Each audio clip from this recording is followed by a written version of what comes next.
नमस्कार विद्यार्थी मित्रांनो, मी कैलास वाघ फ्रॉम श्री नेमनाथ जैन माध्यमिक व उच्च माध्यमिक विद्यालय सांगली। विद्यार्थी मित्रांनो, तुमचं सर्वांचं 11वी विज्ञान या इयत्तेमध्ये हार्दिक स्वागत। विद्यार्थी मित्रांनो, मी तुम्हाला मॅथमॅटिक्स अँड स्टॅटिस्टिक्स या विषयासाठी आहे। विद्यार्थी मित्रांनो, मी तुम्हाला आज माझ्याकडे जो मॅथमॅटिक्स अँड स्टॅटिस्टिक्स जो सब्जेक्ट आहे त्या सब्जेक्ट मध्ये आपला प्रामुख्याने 2 पार्ट आहे। त्यात मी पार्ट 1 घेणार आहे। तर मॅथमॅटिक्स अँड स्टॅटिस्टिक्स पार्ट 1 साठी मी 11वी ए साठी, 11वी बी साठी आणि 11वी सी साठी अध्यापन करणार आहे। विद्यार्थी मित्रांनो, आज मॅथमॅटिक्स अँड स्टॅटिस्टिक्स पार्ट 1 मध्ये आपल्याला वर्षभरासाठी कोणता सिलेबस दिलेला आहे तो एकदा आपण बघून घेऊया। आपल्याला सिलेबस मध्ये एकूण 9 चॅप्टर दिले आहेत। हे संपूर्ण 9 चॅप्टर्स पार्ट 1 मध्ये आपल्याला संपूर्ण वर्षभरामध्ये शिकायचे आहे। त्यात पहिलं चॅप्टर जे आहे ते अँगल अँड इट्स मेजरमेंट, दुसरं जे आहे ते ट्रिग्नोमेट्रिक फर्स्ट, नंबर 3 ला आहे ट्रिग्नोमेट्रिक सेकंड, फोर्थ आहे डिटरमिनंट्स अँड मॅट्रिसेस, फिफ्थ आहे स्ट्रेट लाइन, 6 नंबर जे आहे ते सर्कल, 7व्या नंबर जे आहे कोनिक सेक्शन, 8व्या नंबर जे आहे ते मेजर ऑफ डिस्पर्शन आणि 9व्या नंबर जे आहे ते प्रोबॅबिलिटी। विद्यार्थी मित्रांनो, आपण जर थोडा विचार केला तर आपला बरेचसे या 9 टॉपिक मधले काही टॉपिक आपल्याला ओळखीचे वाटतात। आता आपण ह्या 9 चॅप्टरची तुम्हाला ओळख करून दिली आहे। त्याच्यामध्ये अँगल अँड इट्स मेजरमेंट हा टॉपिक आपला मागच्या सिलेबसला होऊन गेला आहे। त्यानंतर ट्रिग्नोमेट्रिक आपल्याला 10वी ला त्याचा बेस झालेला आहे। डिटरमिनंट हा जो भाग आहे हा आपण 10वी ला असताना इक्वेशन इन टू व्हेरिएबल बघितलंय। त्याच्यामध्ये ग्रामर रूल वगैरे आपण बघितलं। त्याच्यामध्ये डिटरमिनंट ही कॉन्सेप्ट घेतली आहे। आपण 2/2 ची डिटरमिनंट सॉल्व्ह केली आहे। आता बदल एवढाच आहे, फक्त आपल्याला 2/2 पण सॉल्व्ह करायचे आहे आणि 3/3 चे पण डिटरमिनंट सॉल्व्ह करायचे आहे। मॅट्रिसेस आपल्या दृष्टीने नवीन कॉन्सेप्ट असणार आहे। स्ट्रेट लाईन ग्राफचा आपण बघितला आहे, त्याच पद्धतीने आपल्याला स्ट्रेट लाईनचा अभ्यास करायचा आहे।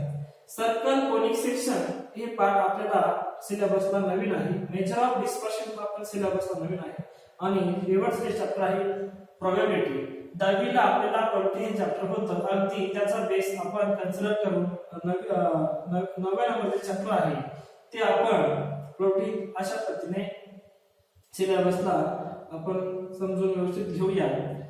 प्रोबॅबिलिटी जे चॅप्टर आहे ते आपल्याला 10वी ला होऊन गेला आहे। त्याच्याच बेसवरती आधारित फक्त एक्झाम्पलची जी काही डिफिकल्टी असणार आहे ती फक्त 10वीच्या प्रॉब्लेम पेक्षा 11वी थोडी लेवल त्याची हार्ड असणार आहे। बाकी आपल्याला पहिल्या नंबरचं जे चॅप्टर आहे ते, दुसऱ्या नंबरचं, तिसऱ्या नंबरचं आणि 4थ्या नंबर मधला डिटरमिनंट्स आणि प्रोबॅबिलिटी हे जवळपास 4 ते 5 चॅप्टर अशा आहे की हे आपल्याला पूर्वी याचा थोडाफार आपल्याला सिलेबस मध्ये समावेश होता।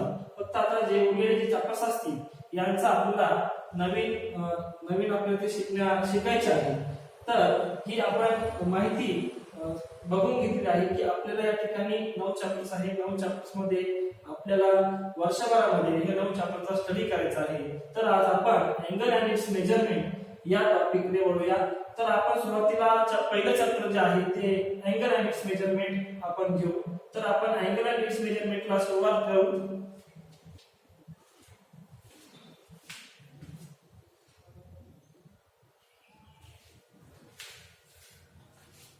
विद्यार्थी मित्रांनो, आज आपण अँगल संदर्भात ज्या काही कॉन्सेप्ट असतील त्या आपण इथे बघून घेऊया। आपल्याला अँगलच्या कॉन्सेप्ट समजून घेणं अत्यंत गरजेचं आहे, कारण आपल्याला जे एक्सरसाइज सॉल्व्ह करायचे आहे ते एक्सरसाइज सॉल्व्ह करण्यासाठी आपल्याला ह्या ज्या काही कॉन्सेप्ट दिलेल्या आहेत त्या आपण समजून जर घेतल्या तर आपल्याला एक्सरसाइज इझिली सॉल्व्ह करता येऊ शकेल। आता आपली पहिली जी कॉन्सेप्ट आहे ती डायरेक्ट लाईन्स। डायरेक्ट लाईन म्हणजे नेमकी काय? आपल्याला अँगल या ठिकाणी दिला आहे AOB, याच्यामध्ये पेअर दिला आहे OA आणि OB।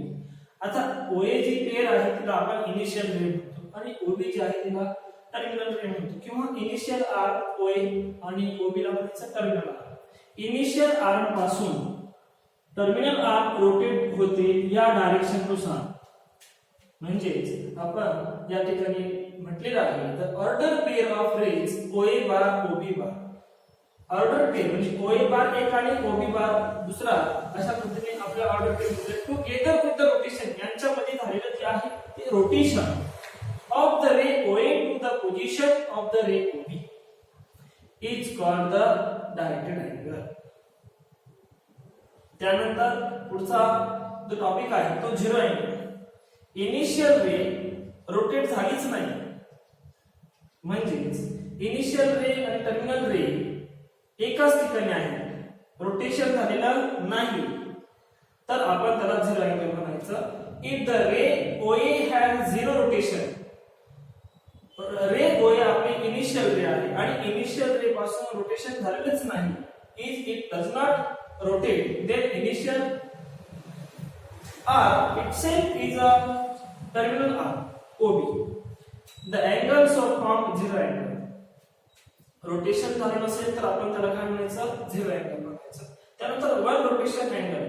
इनिशियल रे पासून निघालेला टर्मिनल रे परत इनिशियल रे वरती येऊन थांबतो, म्हणजे संपूर्ण एक रोटेशन होतं, त्याला म्हणायचं वन रोटेशन अँगल. म्हणजेच after one complete rotation if the initial ray OA coincide with the terminal ray OB, then so formed angle is known as one rotation angle. Measure of an angle AOB.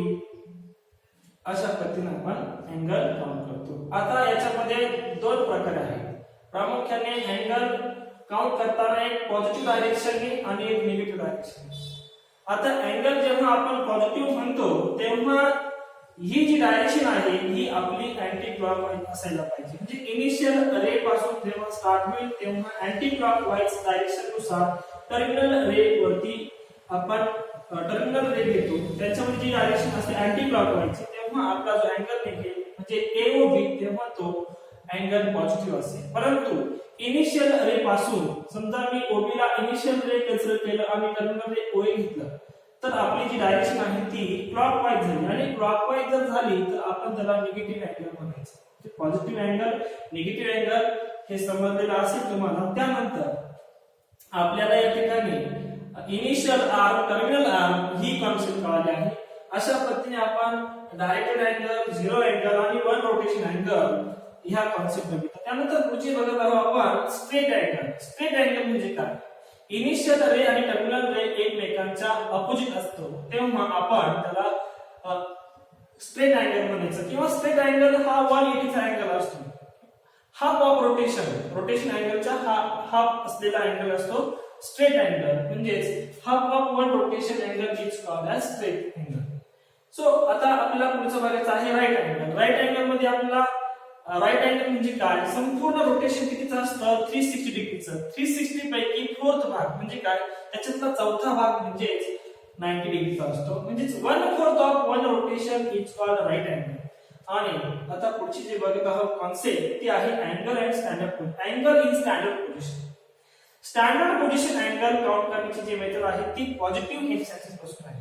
Angle count करताना आपला initial arm जो असेल किंवा initial रे जी असेल ती इथून आपण origin पासून तर काउंट करतोच, पण पॉझिटिव्ह एक्स ऍक्सिस पासून काउंट करतो. म्हणजे इथून सुरू झालेला जो तुमचा रोटेशन असेल, तुमची इनिशियल आर्म ही पॉझिटिव्ह एक्स ऍक्सिस असेल, तिथून आपण काउंट करणार. आणि कुठे पर्टिक्युलरली कोणत्याही क्वाड्रंट मध्ये असेल तर त्याला आपण अँगलची स्टँडर्ड पोझिशन म्हणतो. समजा मी P to Q सुरू केलं म्हणजे OPOQ, याला आपण स्टँडर्ड पोझिशन म्हणता येणार नाही, कारण तो पॉझिटिव्ह एक्स ऍक्सिस पासून स्टार्ट झालेला नाही.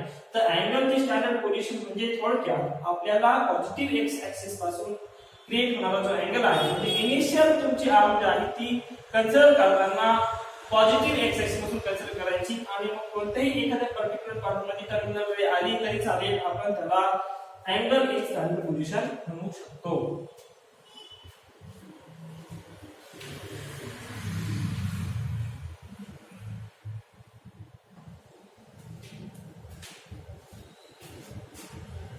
आता आपण पुढची कॉन्सेप्ट बघतोय अँगल्स. क्वाड्रंटल अँगल्स म्हणजे काय? एखादा अँगल क्वाड्रंट टू क्वाड्रंट असतो तर आपण काय म्हणायचं? म्हणायचं क्वाड्रंटल अँगल. म्हणजे सुरुवात आपली पॉझिटिव्ह एक्स ऍक्सिस होणार अलॉंग द एक्स ऍक्सिस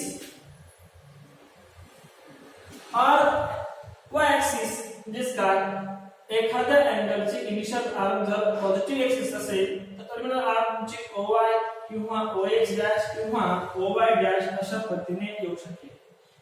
म्हणजेच आपला इनिशियल आर्म आणि टर्मिनल आर्म ह्या ऍक्सिस वरच आलं पाहिजे. स्टार्टिंग पण ऍक्सिस वरनं आणि एंडिंग सुद्धा ऍक्सिस वरनं होत असेल तर आपण त्याला म्हणायचं quadrantal angles. A direct angle in standard position whose terminal ray lies along x-axis or y-axis is called quadrantal. आता इथे आपल्या एक्झाम्पल मध्ये अँगल x को p दिला आहे, अँगल x को y दिला आहे आणि अँगल x को x दिला आहे किंवा अँगल x को r आपण जर घेतला, समजा या ठिकाणी मी r पॉइंट घेतला, अँगल x को r, अँगल x को q, समजा या ठिकाणी मी q पॉइंट घेतला, अँगल x को q, अँगल x को p, अशा पद्धतीचे जे अँगल आहे हे सगळे क्वाड्रंटल अँगल्स आहेत. आता पुढचा टॉपिक आहे कोटर्मिनल अँगल. कोटर्मिनल अँगल म्हणजे काय, दोन अँगलच्या पेअर मध्ये असणारा जो डिफरन्स तो डिफरन्स 360 चा असला पाहिजे. समजा मी पहिला अँगल घेतला 390 चा आणि दुसरा घेतला 30 चा. 390 आणि 30 यांच्यामध्ये डिफरन्स दिसतोय मला 360 चा. त्यानंतर 30 चा एक अँगल आहे आणि एक मायनस 330 चा अँगल आहे. तर दोघांमध्ये आपण डिफरन्स घेतला 30 आणि मायनस 330, त्यांच्यामध्ये डिफरन्स किती आला 360. जे 360 चा जर डिफरन्स येत असेल तर आपण समजायचं दिलेली अँगलची पेअर जी आहे ती कोटर्मिनल अँगल आहे. म्हणजेच 60 अँगल 60 चा कोटर्मिनल मायनस 300, 390 चा 30, 400 चा 40, अशा पद्धतीने कोटर्मिनल अँगल आपण शोधून काढत असतो. आता direct angle of different amount of rotation having the same position of initial ray and terminal rays are called as coterminal angle. रोटेशन किती झाले, समजा आता मी एखादा 720 चा घेतला, 720, 0 आणि 360, किती याचे वेगवेगळे रोटेशन आहेत. 0 चं तर रोटेशन मिळणार नाही, 360 चं एक रोटेशन राहील, 720 चं दोन रोटेशन असतील, पण आहे ते अँगल त्याच पोझिशनला सगळे आपल्याला अँगल मिळतील. म्हणून आपण त्याला काय म्हणायचं, कोटर्मिनल अँगल. म्हणजे अँगलची पोझिशन जरी रोटेशन झाले असेल तर पोझिशन एकच ठिकाणी असेल. म्हणजे आता या ठिकाणी आपण बघितलंय आपला OA हा इनिशियल आर्म आहे, OB हा टर्मिनल आर्म आहे. समजा पहिला अँगल मी OA टू OB घेतला, हे 30 अंशाचं रोटेशन आहे. नंतर OA पासून आपण पूर्ण रोटेशन घेऊन इथपर्यंत आलो तर 390 आहे. अजून याचं जर ऍड केलं तर ते 750 होतील. म्हणजे हे काय झाली, कोटर्मिनलच्या पेअर झाल्या. म्हणजे काय म्हणतात आपल्याला डिफरन्स त्यांच्यामध्ये 360 चा असेल तर आपण त्यांना कोटर्मिनल म्हणतो. म्हणजेच आपल्याला अँगल 400 ला कोटर्मिनल आपण शोधायचं ठरलं तर किती आहे, जो 40. अशा पद्धतीने आपण कोटर्मिनल अँगलची कॉन्सेप्ट बघितली. आता मेजर ऑफ अँगल आतापर्यंत आपण 10वी ला असताना किंवा त्याच्या अगोदर आपण शिकलो आहे अँगल्स मेजर, परंतु ते सगळे आपण शिकलो आहे डिग्री मध्ये. आता 11वीला आपण डिग्रीत पण शिकणार आहोत आणि रेडियन मध्ये पण शिकणार आहोत. तर आपल्याला सेक्टाडेसिमल सिस्टम म्हटलेलं आहे, तर आपल्याला डिग्री मेजर आपण त्याला म्हणायचं. सेक्टाडेसिमल सिस्टमला डिग्री मेजर म्हणायचं आणि सर्क्युलर सिस्टमला म्हणायचं रेडियन मेजर. आपल्याला प्रॉब्लेम असे असतील, डिग्री मध्ये दिले असेल तर रेडियन मध्ये रूपांतर करा, रेडियन मध्ये दिलं असेल तर डिग्री मध्ये रूपांतर करा. तर आपण याचे सविस्तर बघणारच आहोत. तर आपण डिग्री मेजर आणि रेडियन मधलं काय रिलेशन आहे ते बघू.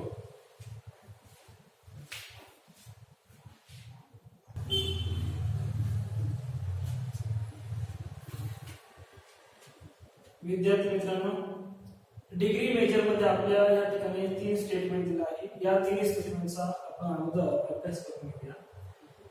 1/360 360 चा पैकी एक भाग म्हणजेच 1 डिग्री. 360 मधला एक भाग म्हणजे 1 डिग्री. म्हणजेच part of one complete rotation is called as 1 degree and is denoted by 1 degree. Degree म्हणजे काय, संपूर्ण रोटेशन 360 डिग्रीचं असतं. त्या 360 पैकी एक भाग म्हटल्यावरती 360 चा एक भाग म्हटल्यावरती त्याला आपण 1 डिग्री म्हणायचं. आता part of 1 degree 160 part of 1 degree is called minute आणि इट बाय 1 मिनिट. डिग्रीचे 60 भाग, एका डिग्रीचे 60 भाग, एका डिग्रीचे 60 भाग, त्या 60 भागांमधला एक भाग म्हणजे 1 मिनिट. एका डिग्रीचे किती भाग, 60 भाग, 60 मिनिटाची 1 डिग्री होते. पण एका डिग्रीचे 60 भाग, त्यापैकी एक भाग म्हणजे 1 मिनिट. आणि एका मिनिटाचे 60 भाग, एका मिनिटाचे 60 भाग 1/16 part of 1 minute is called 1 second is denoted by 1 double dash. आता डिग्रीला सिंबल आपल्याला माहित आहे, छोटा झिरो असतो, त्यानंतर मिनिटाला डॅश असतो आणि सेकंदाला डबल डॅश असतो.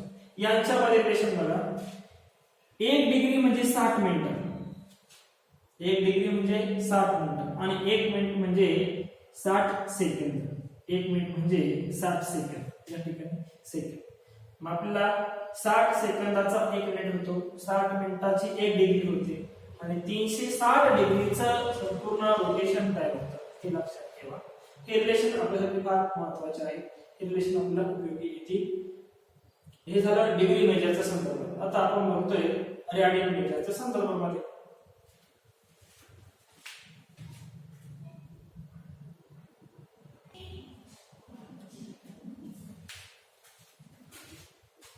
आता आपण रेडियन मेजर ही कॉन्सेप्ट बघतोय. रेडियन मेजर म्हणजे नेमकी काय आणि 1 रेडियन म्हणजे काय हे आपण बघूया. रेडियन मेजर ही अँगल काउंट करण्याची दुसरी मेथड आहे. आता आपण 1 रेडियन म्हणजे काय हे बघूया. या ठिकाणी सर्कल दिलेला आहे, सर्कलचा जो ओरिजिन आहे तो O आहे आणि ओरिजिन O पासून आपण 2 रेज घेतला आहे. 2 रे मध्ये अँगल जो क्रिएट झाला आहे तो इथं आपण 1 रेडियन असं म्हटलं आहे. OA आणि OB या दिलेल्या सर्कलचा रेडियस आहे. मग OA आणि OB या रेडियस असून हा AB जो पाथ आहे आपण त्याला आर्क म्हणतो. आता आर्कची लेंथ जी आहे आणि रेडियसची लेंथ जेव्हा इक्वल येते तेव्हा हा क्रिएट होणारा जो अँगल असतो तो 1 रेडियन अँगल असतो.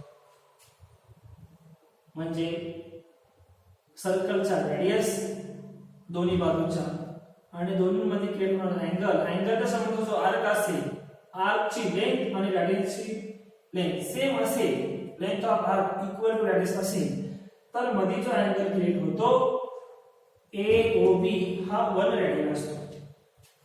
1 radian is measure of an angle subtended at the center of circle by an arc whose length is equal to radius of circle. आर्कची जी लेंथ आहे ती रेडियस ऑफ सर्कलच्या इक्वल असेल तर मध्ये क्रिएट होणारा जो अँगल असतो त्याला आपण 1 रेडियन असं म्हणतो.